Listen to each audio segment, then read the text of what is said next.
Olá, torcedor coral que acompanha o canal do Anderson Batista, sejam muito bem-vindos.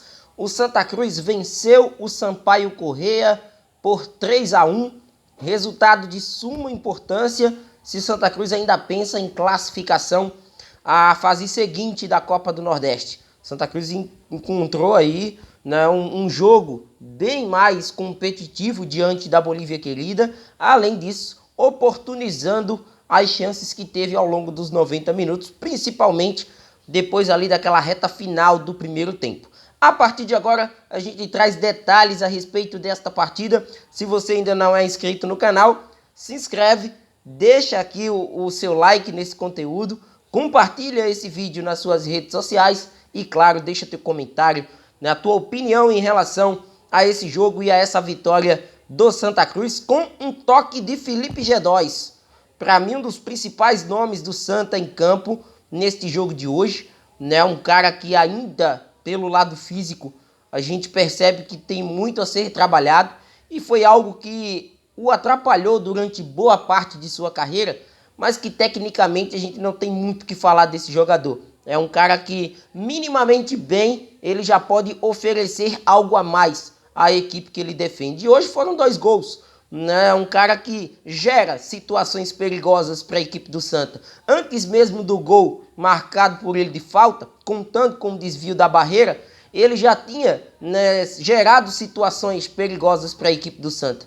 Né, então é um cara que, quando estiver inteiro para uma disputa de uma 4ª divisão, para a disputa dessa reta final aí das competições que o Santa tem no estadual, a Copa do Nordeste, o próximo jogo do Santa da Copa do Brasil, vai ser um cara de suma importância, sem dúvida alguma. Mas nem tudo foi flores no jogo do Santa. A gente viu que o goleiro Michael trabalhou e trabalhou bem. Né? Um goleiro que teve pelo menos na partida umas 5 defesas difíceis, né? Levando em conta o primeiro tempo, quando o jogo ainda estava 0-0. Michael trabalhou e trabalhou muito, segurando a onda para a equipe do Santa Cruz, para mim um dos melhores em campo.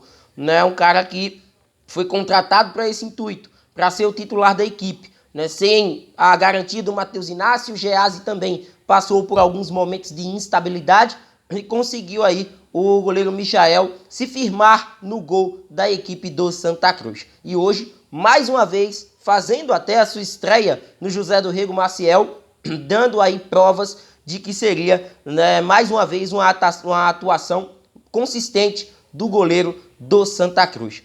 Mais uma vez o Santa apresentando problemas em relação à sua cabeça de área, né, os volantes, naquele espaçamento que há entre a zaga e a dupla de volantes. Tanto o Arthur Santos como também hoje, mesmo com a volta do Daniel Pereira, Santa Cruz sentiu, principalmente quando o Sampaio Corrêa adiantou a sua marcação. O Santa Cruz sentiu um pouco o peso da equipe maranhense, que acabou, inclusive, tendo algumas oportunidades em bolas perdidas pela equipe do Santa Cruz em sua saída de jogo. Então é algo que ainda precisa ser corrigido. A gente até já havia noticiado aqui mesmo dentro do canal que o Santa Cruz busca a contratação de um primeiro volante para a disputa do Brasileirão. E é algo que vai ter que ser trabalhado por Raniel Ribeiro, né? Porque o Santa Cruz, de fato, vem tendo problemas neste setor. Assim como em alguns recortes da partida, o bate-cabeça ali do Ítalo Melo com o próprio alemão, a zaga que ainda não consegue se entender em algumas situações de jogo, e as laterais que sofreram bastante, muito pela presença do Pimentinha e do Matheus Martins, jogadores de velocidade, né? O Sampaio, assim como o Santa Cruz, objetivou demais, né, os lados do campo. Foi uma equipe que buscou ser ofensiva e buscou chegar ao ataque desta maneira, né, atuando com muita velocidade com seus pontas, com o apoio dos laterais, né, e isso de uma certa forma fez com que o jogo do Santa Cruz se apoiasse também pelos lados. Teve dificuldade sim em alguns momentos o Jefferson Feijão, o próprio lateral esquerdo Marcos Vinícius também, né, sentiu o peso de ter um Pimentinha ali na sua faixa de campo,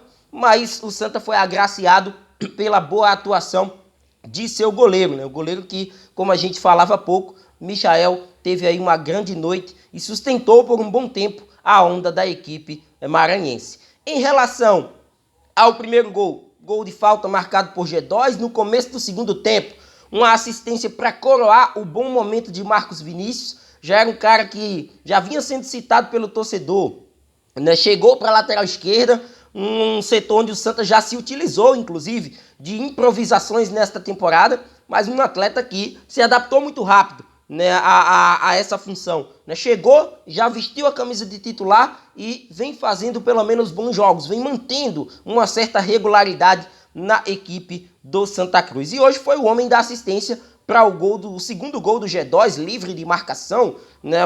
O Sampaio Corrêa vacilou nesse momento, né, de inibir, né, o cabeceio do meia do Santa Cruz, que colocou ali no cantinho do Luiz Daniel e fez 2-0. Santa Cruz passou por um momento de instabilidade, quando tirou um pouquinho o pé do acelerador, quando estava com os 2-0, o Sampaio Corrêa acabou acelerando mais o jogo, apostando alto nos lados do campo e conseguiu chegar ao gol do Matheus Martins, mas acredito que o terceiro gol ele foi fundamental para o desenrolar da partida. O Santa não estava vivendo um recorte tão positivo dentro do jogo quando a partida estava 2-1.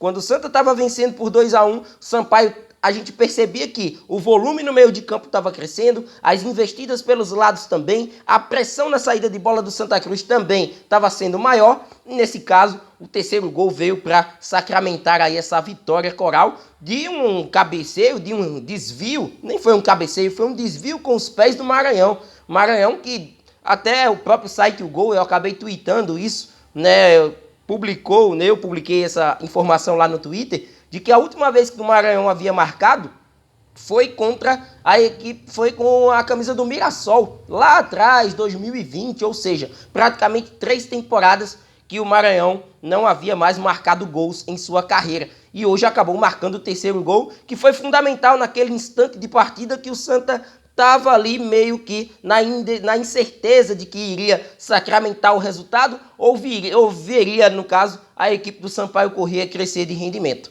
Então o Maranhão, depois de um cruzamento, né, que nem foi tão bom assim, mas foi o suficiente, né, do Jefferson Feijão cruzar para o Maranhão e ele marcar o terceiro gol da Cobra Coral.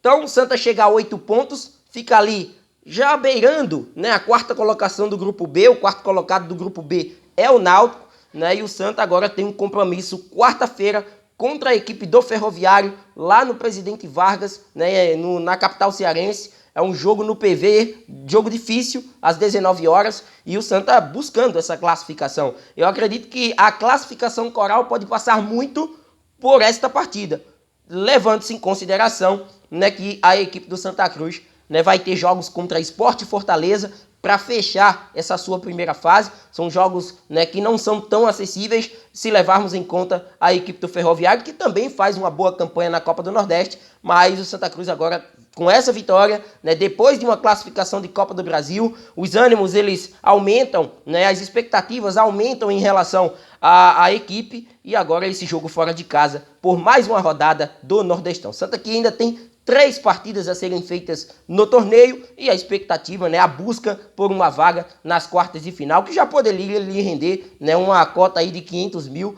né, para quem chega à segunda fase do Nordestão. Sem dúvida alguma, o Santa Cruz também vai estar observando esse aspecto financeiro também.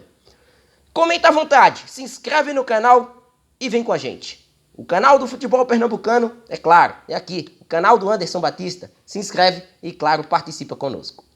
Até mais!